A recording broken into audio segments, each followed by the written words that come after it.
아, 풍성하게 또 소개를 해주신 우리 이정숙 작가님 너무 감사드리고, 우리 작가님 덕분에 또 이렇게 훌륭하신 전국에 계신 우리 작가님들과 함께하게 돼서 너무 기쁜 것 같습니다.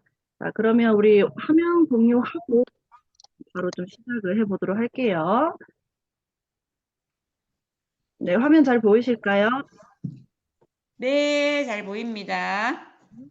우리 유기사의 봄에 이어서 이제 처음에 우리 모였을 때는 유기사의 봄으로 시작을 했고, 그래서 책 제목이 우리들의 봄이 되었어요. 그죠? 그래서 이번에 또 유기사의 여름으로 만났는데, 또 책 제목이 우리들의 여름이 될지 어떨지 또 기대하면서 출발을 해 보도록 하겠습니다.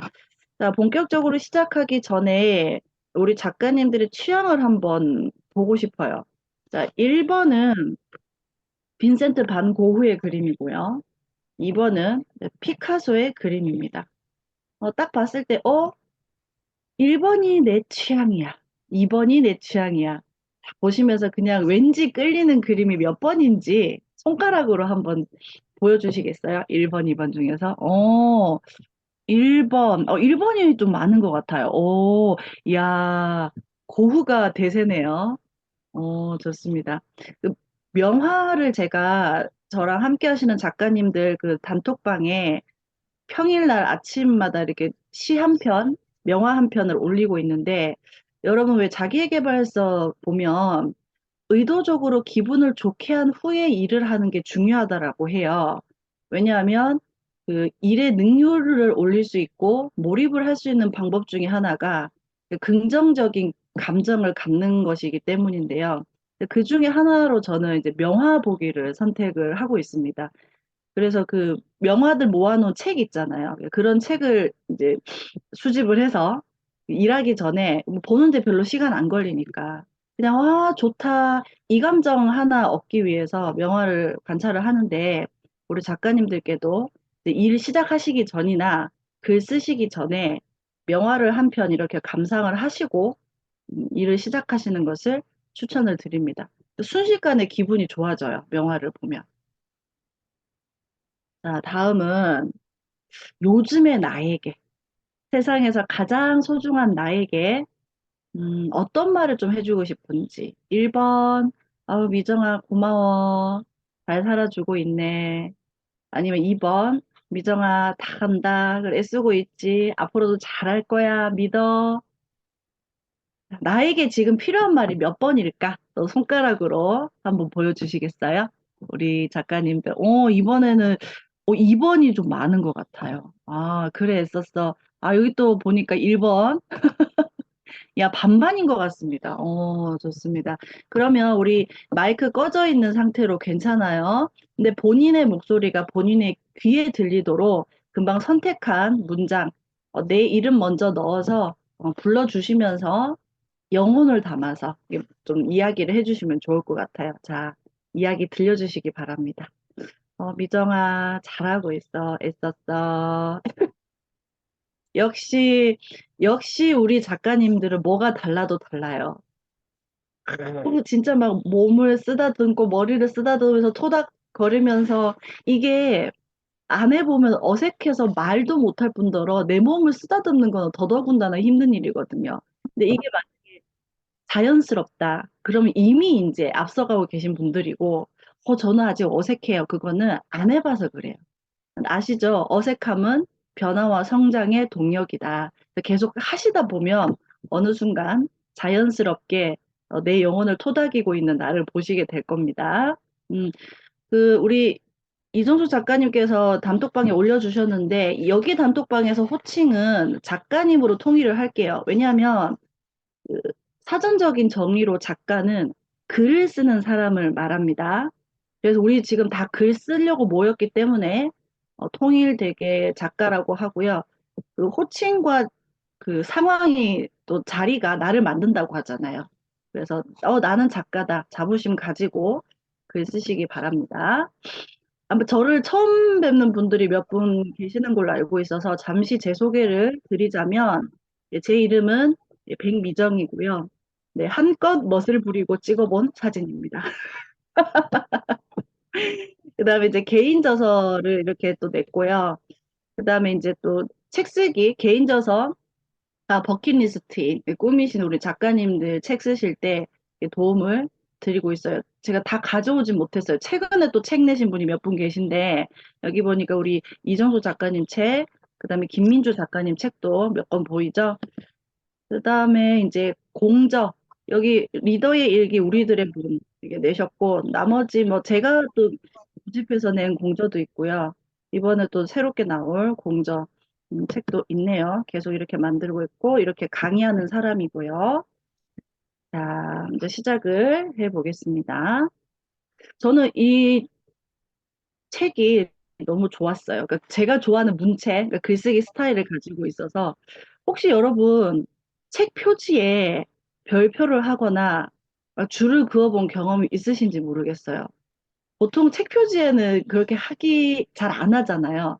근데 제가 여기 책 표지 아래에 보면 내가 쓰는 글이 나를 돌본다라는 말이 있어요. 이 말이 너무 좋았어요. 저는 이제 책 수집이 취미이다 보니까 책 표지가 예쁘거나 안에 디자인이 예쁘거나 그냥 한 문장에 꽂히면 막 책을 좀 사요. 근데 여기 한 문장에 꽂혀서 책을 샀는데 좋은 내용들이 제법 있었습니다. 어떻습니까, 작가님들? 내가 쓰는 글이 나를 돌본다. 이미 이제 공저를 하셨거나 개인 저서를 내셨던 작가님들은 이 문장에 좀 공감을 하지 않을까 그런 생각을 합니다.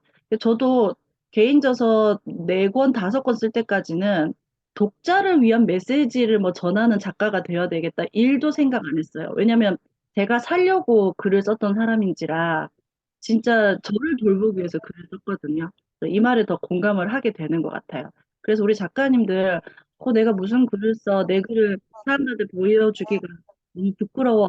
이렇게 생각하시기보다는 내가 쓴 글로 나를 돌봐야 되겠다. 이런 마음으로 글쓰기를 시작하시면 어떨까? 말씀을 좀 드려보고 싶네요. 음, 여기 보니 참말이래요, 참말. 이 책 내용에서 가지고 왔는데요. 삶은 성실하게 인간을 시험한다. 정말 많이 시험해요. 그죠? 좀 괜찮다 싶으면 여기서 툭, 저기서 툭. 믿는 구석이 있는 인간은 근데 버틸 수가 있대요. 우리 작가님들, 그게 우리한테는 뭐가 될 것 같아요? 기억? 글쓰기. 산시혁이요. 그게 우리에게 믿는 구석은 글쓰기다. 글쓰기. 이거를 좀 과학적인 근거를 가지고 한번 얘기해 볼까요? 전전두엽은 이성을 관장하는 곳이고, 이제 편도체는 감정을 관장하는 곳이라고 합니다. 그런데 작가님, 우리가 슬픔에 빠지잖아요. 그 편도체가 힘들어해요. 주인님, 저 너무 힘들어. 이렇게 해요. 근데 그 슬픔을요, 슬프다라고 글을 쓰는 순간 어떻게 돼요? 편도체가 쉬어요. 그다음에 전전두엽이 일을 합니다. 그러니까 감정적으로 힘든 그 부분이 쉬게 되고 이성을 관장하는 전전두엽이 일을 하게 된대요. 뭘 하면요? 슬프다라고 글을 쓰는 순간. 무슨 얘기를 하고 싶으냐면 슬픔의 진창에서 발을 빼고 슬프다라는 언어를 가만히 응시할 수 있는 거예요. 그리고 슬픔이 언어가 되면 슬픔은 나를 삼키지 못한다. 그 대신 내가 슬픔을 저는 그 다음에 나오는 단어 때문에 또다시 힘을 얻게 됐어요. 슬픔을 본다. 어쩜 이런 글을 쓰실 수가 있을까? 정말 존경하게 됩니다. 글을 쓰면, 음, 그러니까 글을 쓴다고 해서 작가님 슬픔이 사라지진 않아요. 없어지진 않습니다. 그런데 한 발짝 빠져서 좀 객관적인 시선으로 내가 그 슬픔을 바라볼 수 있게 되는 거예요. 거기에 푹 빠져서 사는 게 아니라 그렇구나 인정을 하게 되고요. 나를 객관적으로 관찰할 수 있는 그 시선을 배울 수 있다라는 거죠. 이것만 하더라도 우리는 글을 쓸 만한 이유가 충분하지 않겠습니까? 그래서 나의 편도체를 덜 날뛰게 함으로써 그러니까 막 내가 감정적으로 힘들 때는 또 가족들에게 나의 날 것 그대로를 보여주기가 좀 쉽잖아요. 그런데 글을 쓰면서 편도체를 덜 날뛰게 함으로써 내 주변의 사람들을 덜 다치게 하자. 어차피 주고받을 수밖에 없는 상처라면 너무 깊지는 않게. 또 당신만의 믿는 구석으로 금세 담을 수 있게. 어떻게 사람들이 서로 이렇게 관계를 맺고 살아가는데 상처를 안 주고 안 받을 수 있겠어요? 그런 것은 불가능합니다. 그죠? 그런데 그 주고받을 수밖에 없는 상처를 우리가 깊지 않게, 그다음에 그 상처가 회복되는 시간을 조금 더 앞당길 수 있도록 우리가 글을 쓰자. 이런 얘기를 드리면서, 자, 이루어낸 결실, 이 사전적인 정의예요. 두 글자, 시옷, 기억. 참 재밌어요. 우리가 성과라는 말 참 잘 쓰는데 뜻을 이야기하려고 하면 또는 이렇게 반대로 뜻을 보고 나서 이 단어는 무엇을 일컫는 걸까요? 라고 그러면 답이 빨리 안 나와요. 왜냐하면 우리가 단어를 찾아보는 그 습관이 안 들어서도 그렇고요. 잘 안 쓰니까. 근데 이제 우리 모두는 글을 잘 쓰고 싶어요. 글 잘 쓸 수 있는 방법 중에 하나, 단어 뜻 찾아서 필사하는 거 추천을 드립니다. 왜냐면 단어의 뜻을 명확하게 알면 알수록 내 생각을 명확하게 표현할 수 있기 때문이에요. 그래서 이루어낸 결실을 성과라고 하는데, 이분은 예전에 2시간 강의할 때 8억을 받는다는 이야기가 있었어요. 그 자기 개발 쪽에 거의 대가이신 브라이언 트레이시가 성과를 어떻게 정의를 내리셨냐면, 성과란 다른 사람들에게 유익함을 제공하고 삶을 변화시키게 해주며 좋은 결과를 얻도록 돕는 것을 성과라고 했어요. 그러니까 여러분이 각자의 역할에서 지금 각자의 일을 하고 계시고 우리가 또 글쓰기라는 공통된 목적을 가지고 이 자리에 모였어요. 결국에는 내가 물론 돈을 벌기 위해서 나의 뭐 영혼을 치유하기 위해서 나를 돌아보기 위해서 일을 시작을 하고 글쓰기를 시작을 한다 해도 그 양이 축적이 되다 보면 진짜 어느 순간 타인이 보이게 되더라고요. 맞잖아요. 여러분들 왜 사업하실 때도 그렇고요. 공저를 하신 분들이 이제 처음에는 안 한다, 내가 왜 한다고 그랬을까, 왜 이정수 작가님은 괜히 나보고 글 쓰라고 해가지고 등등등 하시다가 책 딱 나와봐요. 진짜 하길 잘했어. 아, 이정수 작가님이 그래서 글을 쓰려고 했군요. 저에게만 고백을 하세요, 작가님들이. 그때 이제 결과가 나오면 아시게 됩니다. 아, 내 글쓰기로 다른 사람들에게 유익이 되고 있구나. 그분들의 영혼을 내가 살리고 있구나. 그게 성과입니다, 성과. 여러분, 이거 정말 중요하다고 생각해요. 성과 없는 성장이 없어요. 어, 일에서도 성과 내셔야 되고요. 글쓰기로 성과 내셔야 돼요. 다른 사람에게 유익을 주고자 하는 건 나에게 뭐가 없는데 눈으로 보고는 성과가 없는데 누가 나를 따르겠어요? 누가 내 말에 영향력을 가지겠습니까? 그리고 성과는 눈에 보여야 돼요. 뭐 매출을 올리시든 그다음에 블로그 쓰기, 일기 쓰기만 하시다가 책이라는 성과물이 나오든 지금 우리 눈에 보이는 성과물 내기 위해서도 모인 거예요. 즉, 무슨 말이냐. 나를 드러내야 해요. 성과가 눈에 보이려면. 잘 살아야 되겠죠. 그만큼. 그러면 이제 무엇으로 나를 드러내느냐. 저희는 지금 글쓰기로 나를 드러내려고 이 시간에 모였습니다. 글쓰기는 결국 나를 보여주는 일이다. 오늘 참 주옥 같은 말들이 많이 나오고 있습니다, 작가님들.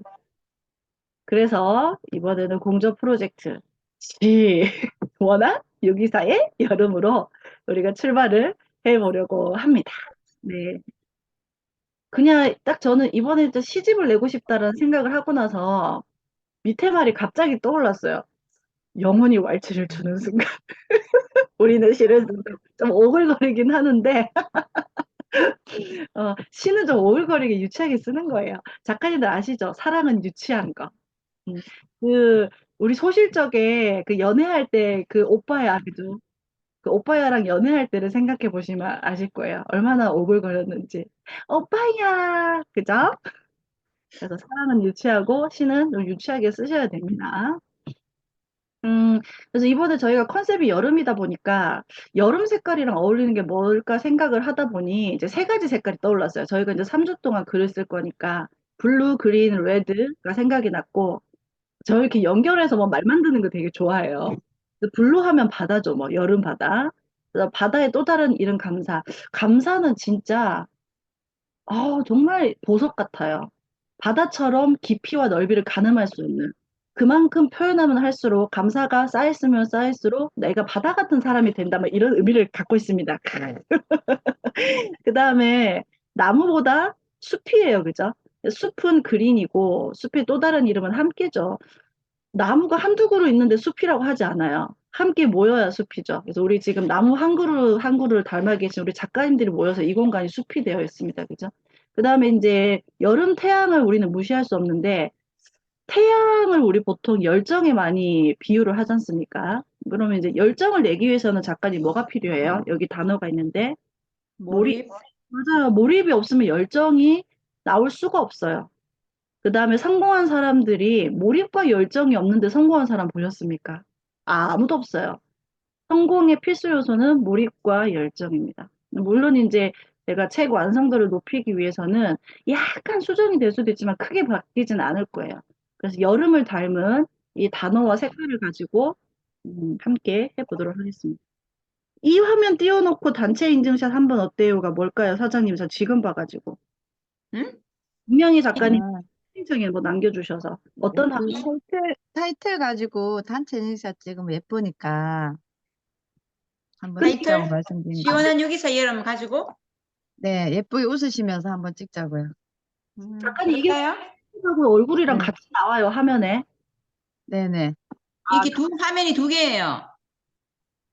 네, 아, 제가 찍을게요. 한번 어? 웃어보세요. 아까 찍긴 찍었는데 그냥 계시는 모습이어서 예. 예쁘게 웃으면서 한번 찍어볼게요. 자, 예쁘게 하나, 둘, 셋. 잠깐만요. 2페이지가 있어서 하나만 더 찍을게요. 잠시만요. 세상에서 제일 예쁜 척. 자, 한 번 더. 네. 세상에서 제일 예쁜 턱. 됐습니다. 감사합니다. 야, 이거 수업하다가 중간에 사진 찍는 재미가 또 쏠쏠하네요. 되게 와, 섹시하다, 이진결 사장님. 작가님 섹시해요. 네네. 백미정에. 참, 이 일요일 날 새벽에 이게 뭔 일입니까, 그죠? 글 쓰고, 사진 찍고, 우리는 더 성공할 사람들로 모였으니까 미쳐야 미친다. 아시죠? 제정신이 아니어야 사람들에게 많은 영향력을 미친다. 저희 공전 모임 자랑 좀 하고 갈게요. 일단 출간 보장받고 시작합니다. 그 책 몇 권 내신 분은 아실 거예요. 책이 너무 예쁘죠? 올카라로 예쁘게 책을 만들어드려요. 예, 출간 보장받고 시작을 한다는 말씀 드리고요. 지금 하는 줌미팅 시간에 글쓰기 틀을 다 드려요. 이게 무슨 말인고 하니 예시글과 함께 글 쓰는 시간도 제가 짬짬이 드립니다.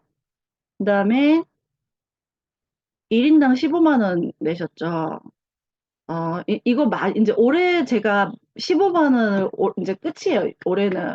이정도 작가님이니까 가능한 거고, 제가 다른 공조에서는 두 배예요. 교육비가. 그래서 교육비가 뭐 하네 이런 얘기보다는 진짜 작가님 제가 공저 현재까지 이 우주상에 이렇게 공저하는 데는 없어요. 제가 또 어느 정도 시는 별로 교열할 게 별로 없는데, 그래도 제가 보면서 수정 보완이 필요한 부분은 또 1대1 피드백까지 드리고요. 이 금액으로 줌미팅 시간에 글쓰기 틀 다 드리고, 책을 올칼라로 만들어 주는 데는 현재까지 없는 걸로 알고 있어요. 참고로 말씀드리면, 그냥 글 쓰세요 하고, 공저 교육비를 1인당 80만 원 받는 데도 있어요. 네, 그거 비교하시면 되겠죠. 그래서 완전히 백만 원 받는 데가 많아요. 어, 진짜 땡 잡으셨다. 그래서 제가 길게는 이 금액으로 못하니까 완전히 진짜 너무너무 잘 선택하셨다 생각해 주시고, 작가님도 우리 세 번만 만나면 돼요. 그래서 작정하시고 새벽? 새벽이 아닌 것 같아요. 아침 그냥 딱 6시 8분 되면 딱 줌에 들어온다. 6월 11일, 6월 18일 딱 세 번만 나오시면 됩니다. 그래서 줌 미팅 꼭 참석해 주시고요. 자, 두려움과 경이롭다는 단어 잘 안 쓰죠. 저희가 쓸 일이 없어요. 평소 생활하면서. 자, 경이로움의 뜻은 놀랍고 신기하다라는 뜻이에요, 작가님. 이런 것도 알아놓으시면 좋겠죠. 자, 놀랍고 신기하다. 두려움이 뒤섞인 그 존경의 감정. 보통 우리 뭐 나이아가라 폭포 보면 느끼는 그 감정. 그다음에 우리 이선수 작가님을 보면 놀랍다, 신기하다, 뭐 이런 생각하시다가 존경스러워. 이때 드는 감정이 경외감이라고 해요. 경외감. 그러니까 두렵고 존경하고 신기한 감정이 섞여 있는 걸 생각하시면 돼요. 그래서 경외감인데 경외감은요 어디서 나온다고요, 작가님? 히읗, 기역, 시옷을 잃지 않는 마음이다. 이게 뭐냐면 대상을 자세히 들여다보게 만들고요. 인내심과 동정심, 관심을 이끌어내는 거예요. 보통 창의적인 사람이 많이 갖고 있는 거. 바로 정답은 호기심을 잃지 않는 마음이다. 이게 사람을 향한다면 진짜 우리 세상 살면 날 것 같아요. 사람에 대한 애정이 있으면 관찰하게 돼 있거든요. 그래서 대상을 자세히 들여다보는 게 이제 관찰이니까 그러다 보면 상대방이 필요한 거, 저 사람에게 지금 내가 어떤 말을 건네야 조금이나마 도움이 될 수 있을까? 그게 보여요. 그러니까 그 호기심을, 사람에 대한 사랑, 호기심을 잃지 않는 마음, 그것이 경외감을 갖고 있을 수 있는 방법이다. 그러려면 작가님 진짜 사소한 아름다움에 주목해라. 그 웨인 다이어 책 우리는 모두 죽는다는 것을 기억하라에 보면 사람의 그 잘못된 점, 뭐 부족한 점에 집중하지 말고 그 사람의 진정성에 집중을 하라라는 말이 있어요. 그래서 진정성, 그다음에 사소한 아름다움에 주목을 한번 해보시기 바랍니다. 사람뿐만이 아니고 요즘에 참 초록초록 하잖아요. 하늘하고 지금 저도 여기 베란다 문을 열어놓고 있는데 너무 예뻐요. 자연물들도 사소한 아름다움, 진정성에 한번 주목해 보십시오. 그 계절의 변화가 참 자연의 섭리잖아요. 자연의 흐름. 거기에 아름다움에 주목해 보시고 오늘 길 가시다가 풀꽃 하나 한 10초간만 이렇게 몸을 숙여서 관찰해 보세요. 정말 놀랍습니다. 반복되는 일상 속에서 이런 경이로움을 찾아낼 수 있다면 우리의 삶은 어떻게 달라질까요? 일상 속의 조그만 나다리 되게 시적인데 저는 이렇게 해석을 했어요. 평범하게 지나쳤던 자연이 불가사의한 방식으로 관찰 후에 경이로움을 가짐으로써 우주의 거대한 구멍에 꼭 들어맞을 때 우리는 이게 터져 나와요. 아하, 세상에, 어머 하는 감탄사. 제가 예전에 얘기 드렸죠. 성공한 사람들의 공통점 중에 하나가 감탄사를 잘 쓰는 거. 그래서 그 생활하시면서 놀라실 때, 진짜 뭐 감동할 때 작가님들 마음속으로만 멋지다라고 하시는 것보다 소리 내어서, 와, 세상에 너무 예쁘다. 이렇게 감탄을 해 주시는 거 굉장히 중요해요. 자, 더 성공하고 싶으신 분들만 그냥 마이크 꺼진 상태도 괜찮습니다. 어머 세상에 너무 좋다. 한번 말씀해 보세요. 시작. 어머 세상에 어머 세상에 너무 좋다. 너무 좋아요. 이거 너무 잘, 좋아요. 네, 좋아요. 그래서 소소한 것과 거대한 것이 맞아떨어지는 이 경이로움을 뭐라고 한다고요? 시라고 합니다. 진짜 먼지 하나부터 우주 모두를 담을 수 있는 저는 도서 분야의 영역이 시라고 생각해요. 근데 이제 우리 작가님들이 내가 무슨 시야 태어나서 처음으로 글 써보는데 근데 그동안에 에세이를 썼는데 내가 시를 쓸 수 있을까? 이렇게 생각할 수도 있어요. 겸손하셔서. 네, 장석주 작가님이라고 글을 엄청 잘 쓰시는 분이 계세요. 이분은 이렇게 얘기하시네요. 한 줄의 시는 한 세계의 발명이고 그다음에 고 이어령 교수님께서는 어떤 것으로도 대체할 수 없는 나의 세계를 노래하는 게 시다라고 말씀을 하셨어요. 그리고 마지막으로 우리가 잘 모르는 제클린 서스킨이라는 분이 당신에게 모든 순간 시인이 될 수 있는 권한이 있음을 깨닫기 바란다. 그 권한을 좀 주세요, 작가님. 아니, 내가 내 글을 안 예뻐하면 누가 예뻐합니까? 그리고 나중에 책으로 나왔을 때 진짜 우리 모든 것은 에너지가 있다는 거 아시죠? 그래서 말이 되게 중요한데, 내 글은 볼품이 없어. 부끄러워. 내 글을 누구에게 보여주기가. 그런 마음을 갖고 계시면 내 글도 알아요. 주인님이 나를 싫어하는구나. 독자들도 날 싫어할 거야. 그래서 독자들도 내 글을 읽는데 표현이 잘, 그 중요성을 모를 수도 있어요. 근데 갑자기 제가 얘기를 좀 드려야 될 것 같아서 어제 제가 다른 이제 공주하고 나서 출간 기념 파티를 다녀왔는데 그 독자와 작가가 섞여 있었어요. 그래서 독자이신 분이 그 이제 저희 그 책 중에서 작가님의 글을 읽고 좋았던 점 두 가지를 얘기하시는데 작가님이 처음 문장을 뭐라고 쓰셨냐면 내 글이 책으로 출간될 수 있을까? 두렵다라는 글을 쓰셨어요. 근데 독자님이 나와서 발표를 하시는데 그 말에 공감했대요. 자기도 그 생각을 하고 있다고. 그래서 제가 그 발표를 다 듣고 나서 그 글의 주인공인 작가님께 제가 다시 여쭤봤어요.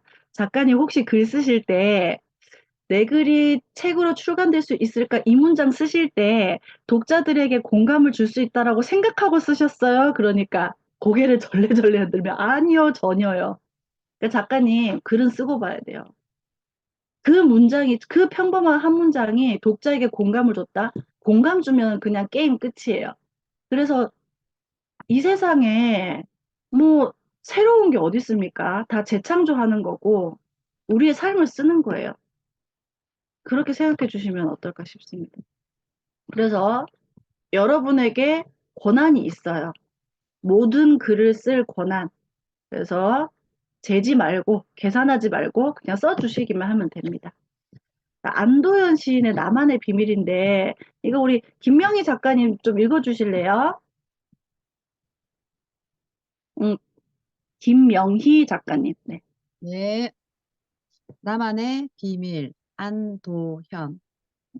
개울에서 놀다가 그만 급해서 물속에 앉아 쉬를 하고 말았습니다. 행여 누가 볼까 두리번 두리번. 나 혼자 몸을 한번 떨었습니다. 개울물이 팬티 속에 손을 넣어 고추를 살살 씻어 주었습니다. 너무 재밌어요. 안도현 시인 되게 유명하신 분이죠. 아, 나만의 비밀. 그러니까 제목만 딱 봐서는 되게 막 심오하고 뭔가가 무거운 시 내용이 나올 것 같은데 얼마나 깔끔해요. 그다음 근데 네, 작가님, 네, 제가 한 멘트 조금 네, 이렇게 네. 드리고 싶습니다. 안도현 시인님이 한번 우리 대구에 있는 백화점에 와서 이제 시 공부를 이렇게 할 때 이분이 초등학교 2학년짜리 애가 시를 썼는데 장원을 받았다 하면서 띄어넣었어요. 그 화면이 뭐였냐면은 이제 화장실에 갔는데 해바라기가 그렇게 싹 올라왔는가 봐요. 해바라기가 내 자질을 보여달라고 했다. 그래서 나는 안 보여줬다. 이렇게 한 두세 장을 했는데 그 장원을 받았대요. 대개상을 받았대요. 보니까 나이 많으신 우리 안도현 시인님이 아마 초등학교 2학년 그 아이에게 영감을 받았지 않나 이렇게 저는 이분의 그 어떤 강의를 한 20년 전에 제가 들었거든요. 그래서 야 우리 모두는 서로가 서로에게 영향력을 준다. 초등학교 2학년의 아이에게 이 시인이 영감을 받은 것 같아요. 그래서 그런 시인 것 같아요. 예. 그렇게 유추해 봅니다. 끝. 음, 글을 잘 쓸 수 있는 하나의 능력이고, 그다음에 이제 이정수 작가님 말씀 중에서 우리가 캐치해야 될 것 중에 하나가 뭐냐면, 두세 줄을 썼는데 대상을 받았댔어요. 그러니까 우리 예비 저자님들이 갖고 계신 강박관념 중에 하나가 뭐냐면, 글을 많이 써야 한다라는 강박이 있어요. 그러니까 그게 좋다라고 생각하시는데, 전혀 그렇지가 않고요. 지금 우리 시를 나 많이 써야 되나, 분량을 채워야 되나, 그런 생각 안 하셔도 돼요. 두세 줄만 쓰셔도요, 훌륭한 시가 됩니다. 지금 이 내용이 어려운 게 하나도 없죠. 뭐 내가 모르는 단어가 있거나 이해하기 힘들거나 깊이가 있고 이러지 않아요. 그냥 있는 그대로 그냥 썼어요. 그래서 작가님 시는 에세이, 자서전, 일기 쓰기를 조금만 썼다고 생각하시면 돼요. 분량을 줄여서 쓴다라고 생각하시면 됩니다. 하나 더 볼까요? 제가 좋아하는 루시아 시인. 잔없이 건네지는 술. 세상의 어떤 술에도 나는 더 이상 취하지 않는다. 당신이 부어준 그 술에 나는 이미 취해 있기에. 어머, 이제 이런 거 연애할 때, 그죠? 내 정신이 아닐 때, 호르몬이 과다 분비될 때 쓰시면 좋은 거. 이것도 그냥 이게 시 한 편이에요. 짧아요. 그 다음에 별로 어려운 내용 없어요. 단어도 다 우리가 쓰는 말이잖아요. 그죠? 자, 이거 제목 한번 맞춰보실래요? 퀴즈. 나태주 시인님. 이거는 우리 저기 김나림 작가님, 우리 아드님하고 같이 수업 듣고 계신데 얼마나 귀한지 몰라요. 엄마가 일요일 아침에 일어나서 글 공부, 책 쓰기를 하고 있어. 이게 아이한테 얼마나 큰 정신적인 유산이 될까. 그죠? 자, 김나림 작가님, 마이크 켜주시고 시 읽어주시면 감사하겠습니다. 저녁 때 돌아갈 집이 있다는 것, 힘들 때 마음속으로 생각할 사람이 있다는 것, 외로울 때 혼자 부를 노래 있다는 것. 좋습니다. 자, 이거 제목이 뭘 것 같아요, 작가님? 행복? 오! 오! 인가요? 맞네. 작가님, 행복이 별건가요? 그쵸? 그냥 지금 이 순간 행복이에요. 집이 있고, 그 다음에 힘들 때 전화해가지고 막 수다 떨 사람 있는 거. 그 다음에 노래 부를 수 있다는 거. 어디 다른 공자팀에서 누가 그러시대요. 말은 공짜다. 그래서 공짜인 말로 사람들을 행복하게 할 수 있는 게 성공의 시작이다라고 얘기를 하신 작가님이 계셔요. 서혜주 작가님. 그러니까 작가님 말은 공짜예요. 글도 공짜고. 그 공짜인 글과 말로 사람을 변화시킬 수 있는 지금 직업을 하나 더 가지셨어요. 작가, 글 쓰는 사람. 이거 자부심 가지셔야 돼요. 내가 글을 잘 쓰고 못 쓰고는 두 번째 문제고요. 글쓰기와 말하기로 사람을 살릴 수 있다. 여러분 하시는 일, 거기에 다 사명감 갖고 일하시잖아요. 말로 사람들의 건강을 살리고 계시잖아요. 마음을 살리고 계시고.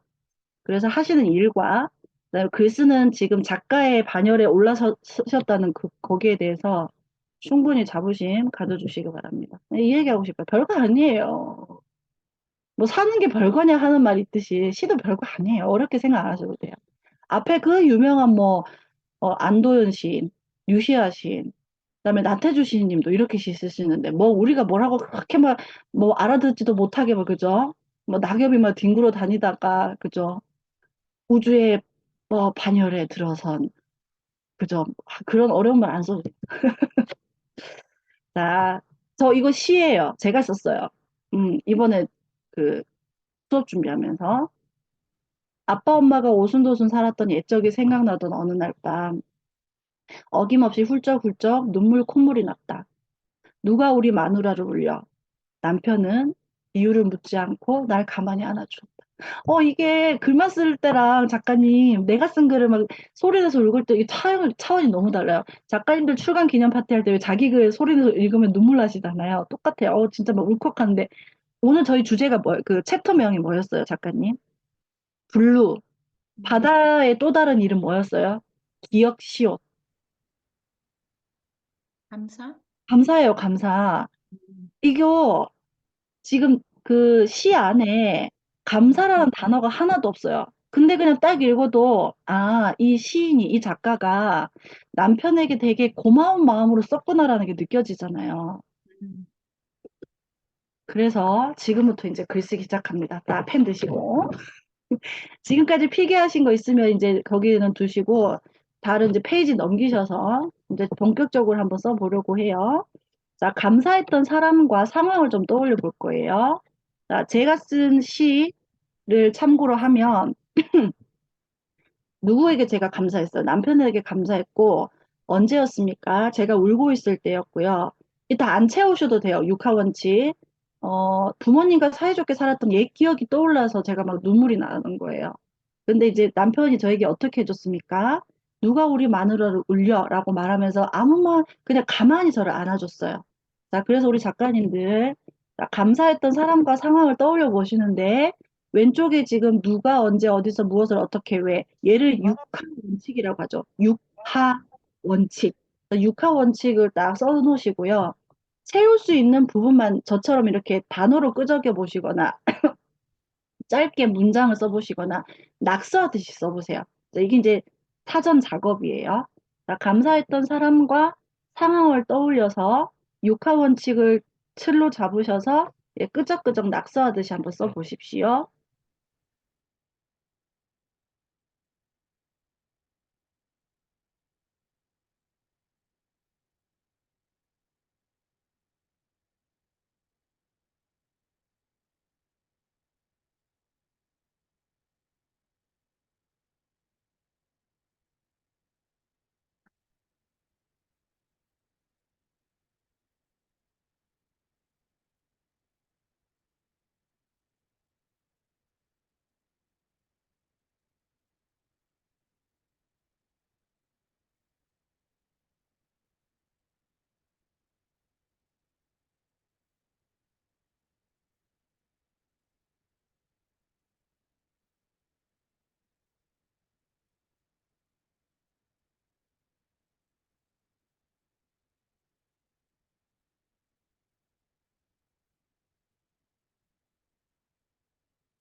육하 원칙을 대충 쓰신 분들은 자, 이어서 지금 오른쪽 상단에 보시면 숫자 1이라고 이제 기재가 되어 있어요.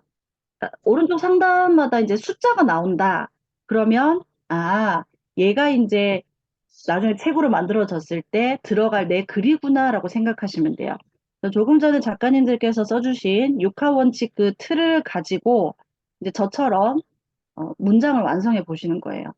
이게 지금 우리가 에세이 쓰기가 아니기 때문에 이게 주절주절 너무 구체적으로 쓰면 좀 맛이 덜해요. 시 느낌이 덜하니까 지금 저 네 문장밖에 안 썼거든요. 그래서 작가님들도 짧게 쓰신 그 낙서하실 끄적끄적한 그것을 토대로 음, 지금 감사했던 사람과 그 상황이 들어가도록 시를 써보시면 되겠습니다. 이것이 시입니다. 아, 써보십시오.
아유, 이제 보네요. 우리 신인손 작가님 보고 싶었어요.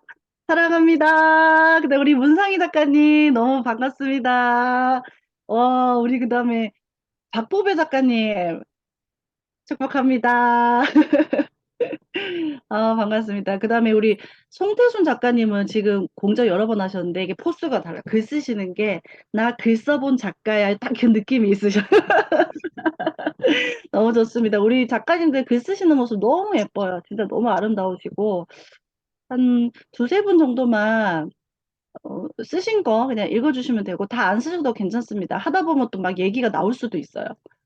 어, 자, 우리 최경순 작가님 쓰신 거 편안하게 좀 읽어주시면 우리에게 그 감사의 기운이 더 막 전달이 잘 될 것 같아요. 네, 마이크 켜주시고요.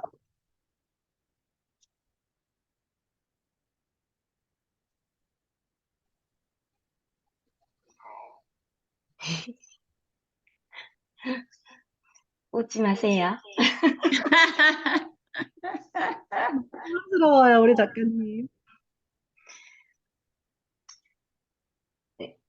이름 불러도 돼요? 그럼요. 김명희 사장님, 나를 첫 만남에서 글쓰기 수업에 참여하기를 추천했다. 카페에서 삶에 대해 이야기하면서 글쓰기를 하면 좋을 듯한데 공부 시간을 안내받고 매일 아침 유기사에 들어와 독서 미팅을 하면서 나는 작가가 되었다. 아, 그, 맨 마지막 문장이 그냥 딱 정정이죠. 정정. 나는 작가. 최경수 작가님 음소 그거 마이크 좀 꺼주시고 이렇게 올려서. 예. 저는 웃지 마세요. 이것도 너무 마음에 들었어요.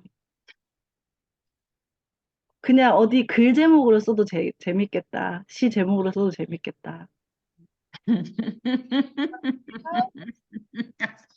수정하실 때, 글 수정하실 때 뺄 수 있는 거는 한번 빼보세요. 음. 네.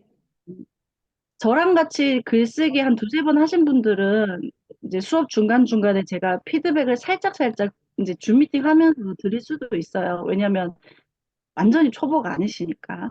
이제 저 기술적인 부분도 아시면 더 이제 업그레이드 되시니까. 좋습니다. 웃지 마세요. 얘를 제목으로 할까 제가 지금 이 생각하면서 들었어요. 너무 좋았어요. 웃지 마세요. 이 제목.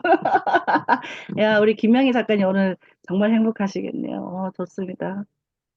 자, 우리 저기 이선정 작가님 갑자기 제 눈에 들어왔어요. 이유는 없는데 그냥 제 눈에 들어왔어요. 자, 읽어주시겠어요? 이상하게 음소거를 해제하고 있었어요.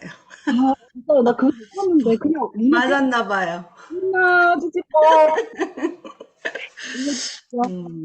저도 부끄럽지만 요양원에 계신 엄마를 생각할 때마다 함께 생각나는 사람. 잘 드시고 편안하게 계시니 걱정 마세요. 요양보호사님께 전화할 때마다 나의 염려를 잠재워주는 그분.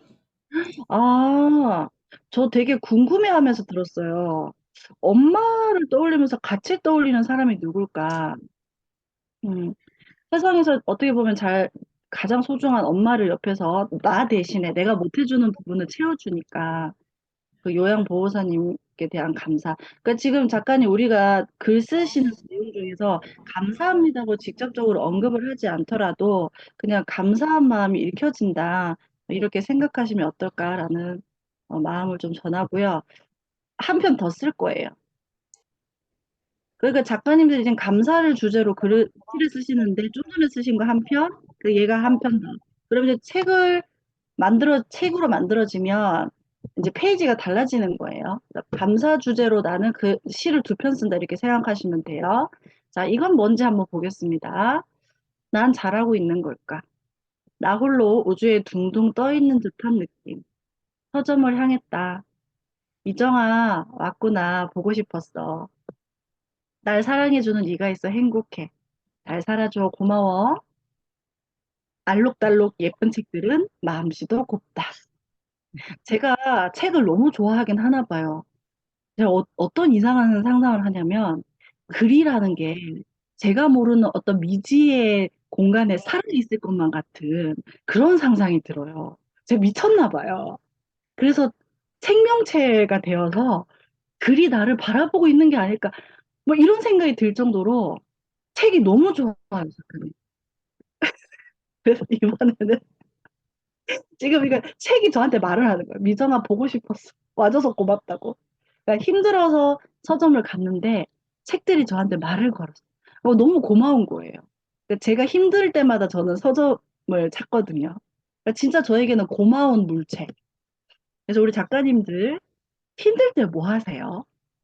힘이 들 때 찾는 장소, 뭐 커피숍이 될 수도 있고요. 아니면 산책하는 그 코스가 있으실 수도 있을 것 같아요. 아니면 먹는 음식, 아니면 뭐 취미로 나 힘들 때마다 이런 거 하나씩 산다, 뭐 이런 것도 있으시지 않을까요?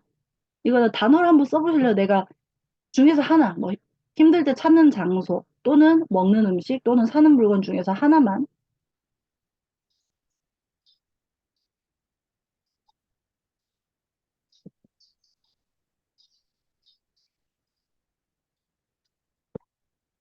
어디로 가시는지, 또는 무엇을 드시는지, 또는 어떤 물건을 사시는지.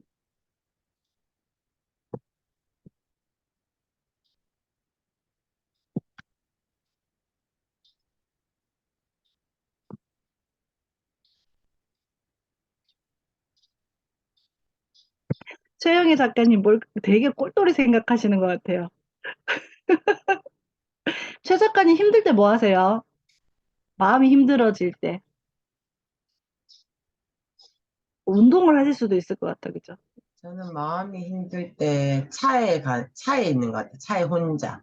오케이. 그러면 최 작가님은 차라는 공간인 거예요, 그죠? 그럼 이제 차에게 생명을 불어넣을 준비를 해주시고. 음, 그 다음에 우리 문상희 작가님 힘들 때 뭐 하세요? 마음이 힘들어질 때. 안녕하세요. 요 예전에는 그런 음악과 그런 행복했던 공간을 갔던 것 같아요. 음악하고 잘 맞물린 뭐 저수지 한 곳을 갔다든가 뭐 그랬는데 요즘은 그 운동을 하는 것 같아요. 땀 흘렸을 때 그 땀으로 눈물을 많이 흘린다는 그 구절을 보고 그때부터는 음, 운동을 계속해요. 음, 그럼 그래서 없어요. 힘든 적이 요즘. 문 작가님께서는, 땀이나 내 다리 있죠. 그 다음에 이제 달리면서 봤던 자연물에게 이제 생명을 불어넣을 준비를 해주시면 돼요. 자, 이런 식이에요, 작가님들. 자, 하나씩 하나씩 채워볼게요. 이번 감사 시는, 자, 나를 힘들게 하는 생각. 그러니까 지금은 힘이 들지 않지만 과거에는 있을 수도 있잖아요. 현재가 아니라도 괜찮아요. 저는 난 잘하고 있는 걸까? 그러니까 한 번씩 좀 남들보다 뒤처진다라는 저만의 기준으로 이제 생각을 갖게 되면 힘들어져요. 그러니까 기준이 되게 전 좀 높거든요. 저 자신을 대해서 되게 기준을 높게 잡는 것 같아요. 여튼 난 잘하고 있는 걸까? 이 생각이 저를 한 번씩 힘들게 합니다. 작가님을 힘들게 하는 생각, 작은 따옴표 안에 넣어서 한 문장 한번 써보실래요?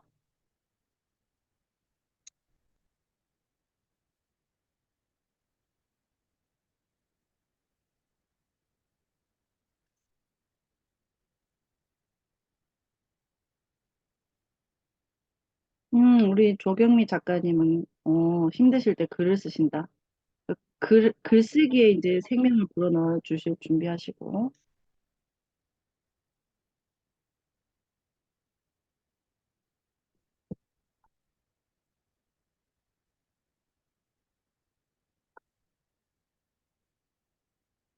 그러면 조경미 작가님을 힘들게 하는 생각이 뭘까요? 조경미 작가님 마이크 켜주시고.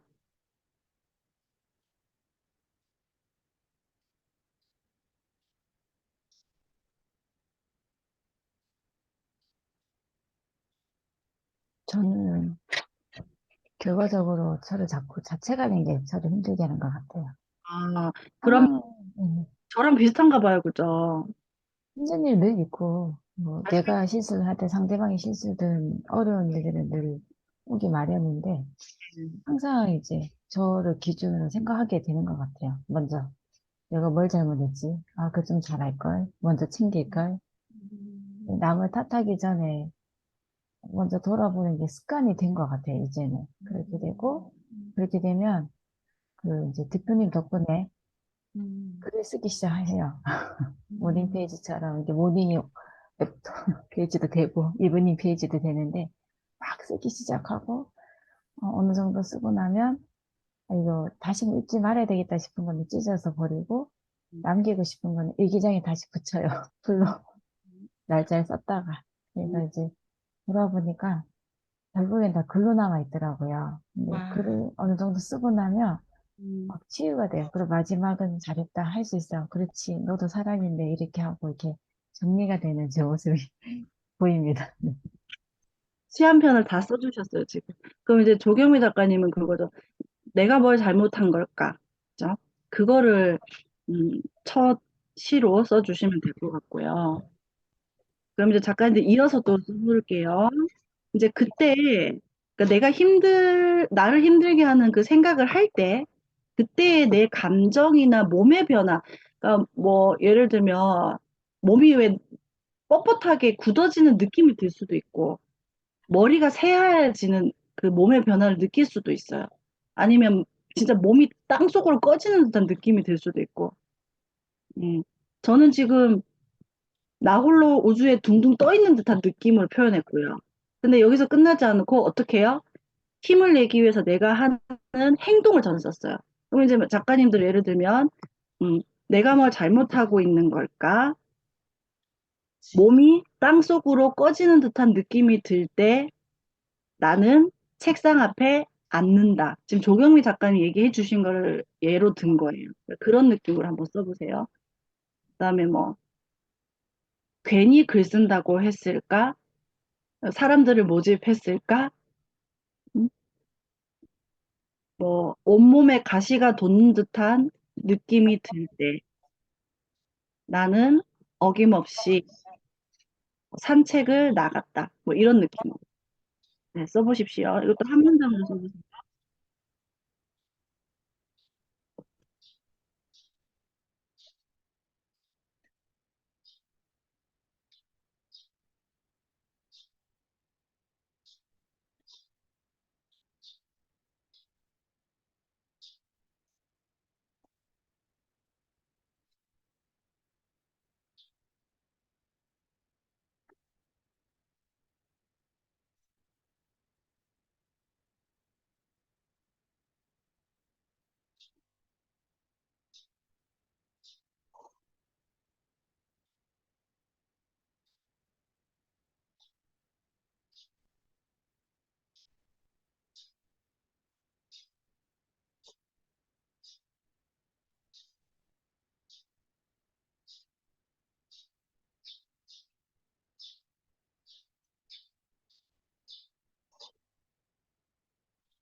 제가 시간을 많이 못 들여서 지금 당장 이제 쓰시기가 힘드실 수도 있어요. 그러면 그냥 생각나는 단어 있잖아요. 뭐 우주, 뭐 뻣뻣함, 뭐 이런 식으로 단어로만 이렇게 써주세요. 나중에 또 쓰시려면 기억이 안 날 수도 있으니까 지금 다 완성 안 하셔도 됩니다. 그냥 드는 생각 자유롭게 단어로만 기록을 해놓으시고 어차피 한 번 더 보완을 하셔야 되니까 지금 막 완벽하게 안 쓰셔도 상관없습니다.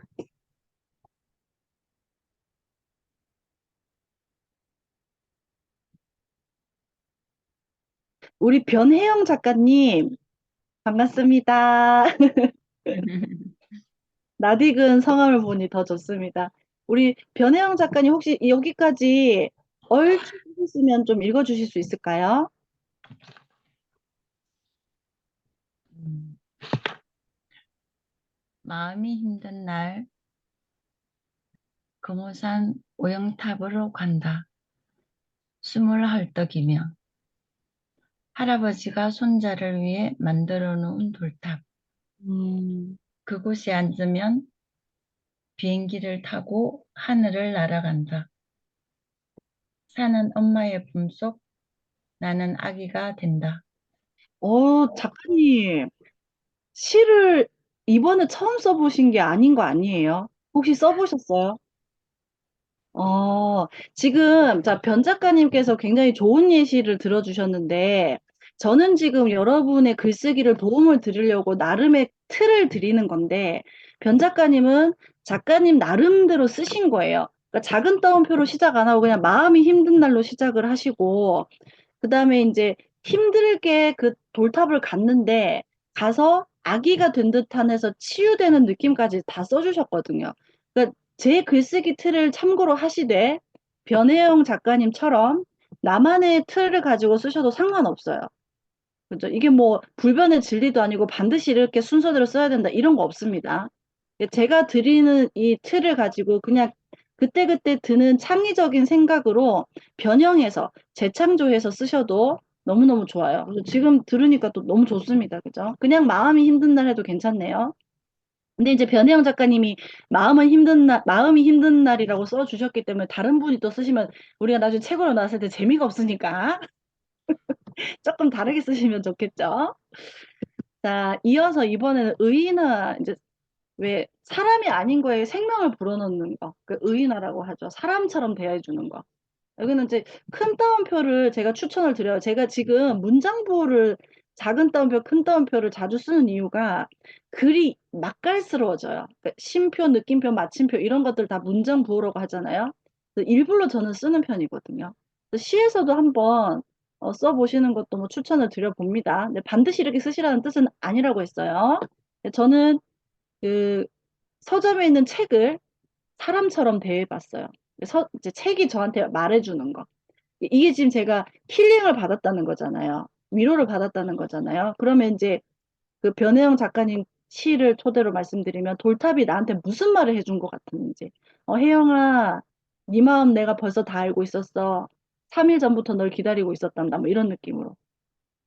의인화 시켜서 내가 힘들 때 찾아가는 아까 우리 저기 문상희 작가님 차안이라고, 아니, 누구지? 차안이라고 하셨던 최영애 작가님. 그러면 그 차에 어떤 핸들이 말을 하거나 백미러가 얘기를 하거나 아니면 차 자체가 혜영아 널 품어줄 수 있어서 고마워. 지금만큼은 내가 너에게 엄마 품이 되어주고 싶구나. 이렇게 차가 최영애 작가님한테 말을 한다고 생각하시고 그렇게 써보시는 거예요. 또 뭐 저에게 약간의 도움을 좀 받고 싶습니다 하시는 분은 자유롭게 마이크 켜고 저는 이렇게 썼는데 어떻게 하면 좋아요? 이렇게 여쭤봐도 상관없어요. 다 대답해 드릴게요. 네, 써보십시오.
김나림 작가님, 네, 김 작가님께 그 말을 걸었던 뭐 사물이에요, 장소예요, 누구라 그래야 되나? 저도 모닝 페이지요. 그러면은 글이 작가님께 말을 걸었겠네요. 네네. 뭐라고 얘기하는 것 같아요, 나의 글이. 우리 김나림 작가님 향해서 나림아 뭐라고 하는 것 같습니까? 어서와 나리마 기다리고 있었어. 나의 어떤 모습이든 환영해. 이렇게 들었습니다. 너무 좋아요. 딱 좋아요. 그러니까 제가 글쓰기를 좋아하는 이유가 내 모든 걸 다 받아줘서 침묵으로 비판하지 않고 그래서 글쓰기를 좋아해요. 근데 김나린 작가님께서 제 마음을 그대로 막 써주신 것 같아서 좋습니다. 거기서 더 쓸 것도 없고 덜 뺄 것도 없고 너무 깔끔하게 잘 써주셨네요. 너무 좋습니다. 나 우리 신임선 작가님, 우리 신 작가님께는 어떤 아이가 말을 걸었을까요? 오늘은 집중이 잘 안 되네요. 그런 날도 있죠. 예, 집중이 잘 안 돼서 오늘 글을 못 쓰겠습니다. 아, 좋습니다. 솔직하게 말씀해 주신 것도 너무 감사하고요. 하지만 우리 신 작가님이 늘 글을 하셨듯 언젠가는 꼭 또 쓰게 되실 거예요. 저 네네. 네. 귀하고요. 그다음에 우리 송태순 작가님, 어떤 아이가 말을 걸어왔습니까? 어떤 날이요? 안녕하세요. 네, 반갑습니다. 저도 조금은 감이 좀 안 와서 조금 부끄러운데요. 해보겠습니다. 네. 어제가 오늘 같고 오늘이 내일 같은 삶이 지루함을 느낄 때 신선함으로 새 옷을 입고 싶을 때가 있다. 나보다 더 힘든 삶을 이겨낸 바다야. 오늘 너의 감정은 어때? 전까지 썼어요. 저는 바다에, 제가 내 힘들 때 바다 가는 게 좋더라고요. 그 바다를 보고, 지금 보니까 여름이라 가지고, 바다의 또 다른 이름 감사라는 그게 좀 와닿았거든요. 그래서 바다를 보고 하나를 이제 시를 적고 싶다 생각이 들었어요. 우리 송 작가님 또 좋은 예시로 얘기해 주셨는데, 지금 바꿔서 쓰셨어요. 이것도 좋네요. 저 생각 못 했는데. 저도 한번 발표하고 싶어요. 오케이, 작가님. 제가 요 얘기하고 우리 작가님께 마이크 네네네네네. 네, 좋아요. 바다에게 말을 걸었어요. 그러니까 바다가 송 작가님한테 말을 건 게 아니고 송태순 작가님이 바다야 오늘 너의 감정은 어때? 하고 내가 상대 그 사물에 대해서 말을 걸어보는 것도 되게 신선하고 좋네요. 또 좋은 아이디어 주셔서 감사합니다. 네, 우리 이정현 작가님 한번 얘기 들어보고 싶습니다. 네, 우리 신임선 작가님이 좀 안 쓰여진 날이 있는 시절 공감이 되고요. 오늘 좀 잘 쓰여지는 날입니다. 제 동생이 시인이라서 그런가 봅니다. 네, 왜 이리 마음이 건조하지? 삭막해진 나의 마음밭에 무엇을 심을 수 있으랴? 잡초 한 포기도 심을 수 없을 때 줄리아 까멜론을 만난다. 정숙님 또 만났네요. 매번 나를 만나서 촉촉해지는 당신을 응원합니다. 아티스트 웨이 작가는 언제나 나를 반겨준다. 이 작가님 표현 중에서 뭐가 있었냐면요. 잡초 한 포기도 심을 수 없대. 그러니까 이게 꽃 한 포기도 심을 수 없는 날이 아니고 잡초 한 포기도 심을 수 없는 날. 그러니까 이게 너무 마음이 힘든 거예요. 그러니까 꽃 한 포기도 심을 수 없는 날보다 잡초를 한 포기도 심을 수 없으니까 마음이 얼마나 지금 건조하고 삭막한지 너무 표현을 잘해 주신 것 같아요. 네, 그럴 때마다 아티스트 웨이 책을 보신다. 저도 아티스트 웨이 책을 보고 몇 장만 읽었는데 우리 이 작가님 덕분에 다시금 또 책을 꺼내봐야 되겠다 이런 생각을 하게 되고요. 촉촉해집니다. 좋습니다.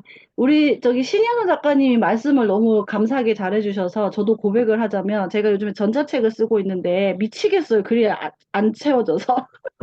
근데 전자책 공부하는 공간에서는 제가 책 쓰기 코치인 걸 알고 사실 정해진 기한 안에 글을 안 쓰면 제가 또 제 얼굴이 있지 어떻게 또 글을 안 써서 보내겠어요. 그래서 엊그제는 제가 무슨 말을 쓰는지 모르는데 그냥 막 쓰고 있는 저를 발견했거든요. 그래서 작가님 무슨 말 하고 싶은 거냐면 그냥 무슨 말을 쓰는지 모르겠는데 분량만 채워주세요. 그다음에 여러분 힘들다고 설거지 안 하고 애들 밥 안 챙겨주고 남편 밥 안 챙겨주고 그러지 못하잖아요. 밥을 시켜 먹든 외식을 하든. 그다음에 마음이 힘들고 몸이 힘들다도 설거지를 3일, 4일 쌓아놓을 순 없어요. 글쓰기도 마찬가지예요. 그러니까 내 마음이 너무 안 좋아서요. 못 쓸 것 같아요. 이거보다는 그냥 글쓰기는 설거지다. 이렇게 생각하시면 어떨까요? 그러니까 크게 뭐 의미 부여하시지 말고 해야 되니까, 설거지를 해야 되니까, 글쓰기도 설거지 하듯이 그냥 하시면 되겠습니다. 우리가 설거지할 때 막 각 잡아서 도금된 어떤 뭐 조리대에서 하지 않잖아요. 설거지를 너무 잘하고 싶다고. 글쓰기도 마찬가지예요. 너무 잘 써야지 이런 마음보다는 그냥 쓰자. 이렇게 하시면 되겠습니다. 자, 이제 마지막입니다. 작가님. 마무리 한 문장만 써주세요. 그래서 저는 알록달록 예쁜 책들은 마음씨도 곱다. 이렇게 마무리했고요. 뭐 예를 들면 이런 거예요. 우리 문상희 작가님 같은 경우는 달리기를 하신다 그랬으니까 뭐 달리기는 역시 진리다. 왜냐하면 달리기로 지금 힐링 받고 난 후에 마무리를 하는 거니까. 아니면 뭐 오늘도 난 승리했다. 아니면 조경래 작가님 아까 모닝 페이지 쓰신다고 그랬으니까 어, 아침에 쓰는 글쓰기, 나를 배반하지 않는 행위이다. 뭐 이런 식으로. 자, 마무리 한 문장 써주시기 바랍니다.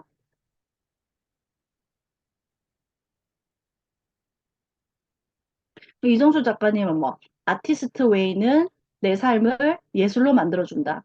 그러니까 아티스트가 이제 어떤 예술가 이런 걸 좀 표현을 하는 문장, 그 표현 방법이니까 음, 책 제목이랑 연결해서 마무리 써주셔도 좋고 아니면 독서를 하시는 거니까 독서는 진리다 이렇게 쓰셔도 좋고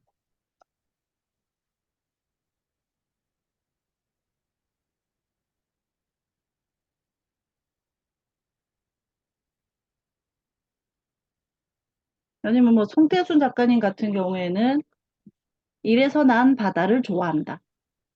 꾸밀 거 없어요. 그냥 있는 그대로 다 쓰시면 돼요.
자, 정리하겠습니다, 작가님.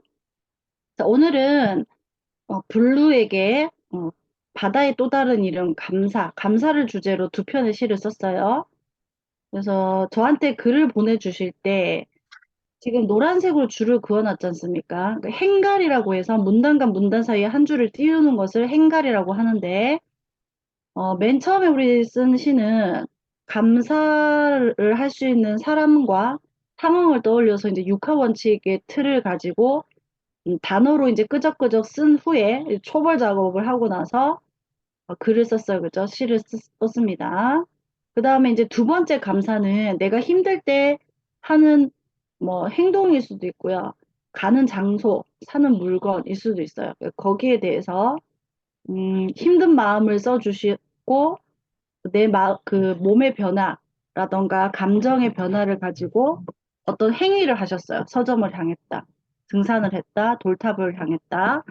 그래서 의인화를 시켰어요. 뭐 바다가 얘기하고 글쓰기가 얘기해주고 의위나 하고 나서 마지막에는 역시 최고다. 오늘은 승리했다. 이런 느낌으로 한 문장으로 마무리해주는 거. 오늘은 감사를 주제로 두 편의 시를 썼습니다.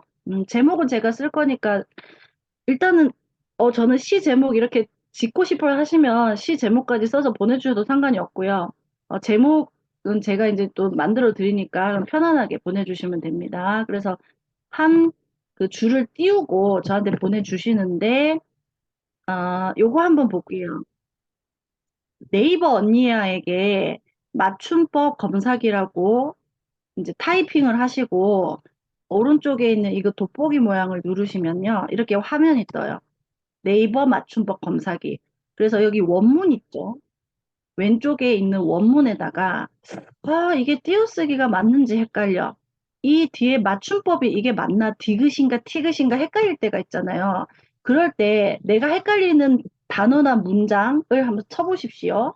그의 말이 맞는 듯 했다. 자, 여기서 뭐가 틀렸냐면, 자, 원문에서 내가 헷갈리는 단어나 문장을 치고 나서 그 밑에 검사하기 있죠. 초록색 박스 안에 검사하기를 왼쪽 마우스로 한번 눌러주시면 교정 결과가 떠요. 그러면은 틀린 거는 초록색으로 표시가 되죠. 그러니까 여기서는 작가님 이거 많이 헷갈리셔요. 다른 작가님들도 뭐뭐 하는 듯 했다, 듯 했다는 붙여야 돼요. 듯 했다 띄우는 게 아니고. 그래서 여기 이제 네이버 맞춤법 검사기는 맞춤법 띄어쓰기 그다음에 비표준어를 어느 정도 얼추 다 걸러주거든요. 그래서 저에게 글을 보내주시기 직전에 헷갈리는 단어나 문장이 있으면 네이버의 맞춤법 검사기를 추천을 드립니다. 그 다음에 작가님 그 띄어쓰기 맞춤법은 안 외우셔도 돼요. 안 외우셔도 돼요. 왜냐면 잘못 외울 확률이 높아서. 우리나라 말이 참 어려워요. 그래서 이거 그냥 맞춤법 검사기 활용해 주시면 됩니다. 저에게 이제 글을 보내주실 때 두 가지 방법이 있겠죠. 제 메일 주소고요. 이따가 단톡방에 또 올려놓겠습니다. 메일 주소고 그다음에 한글 문서로 첨부해서 저는 보내겠습니다 하시는 작가님들은 문서 이름을 그 자기 성함 정확하게 좀 부탁을 드리고요. 제가 조금 오늘 처음 뵙는 분들이 몇 분 계신 것 같아서 성함하고 뭐 1주차 감사 뭐 이렇게 보내주시면 제가 글을 취합하는데 좀 더 수월할 것 같아요.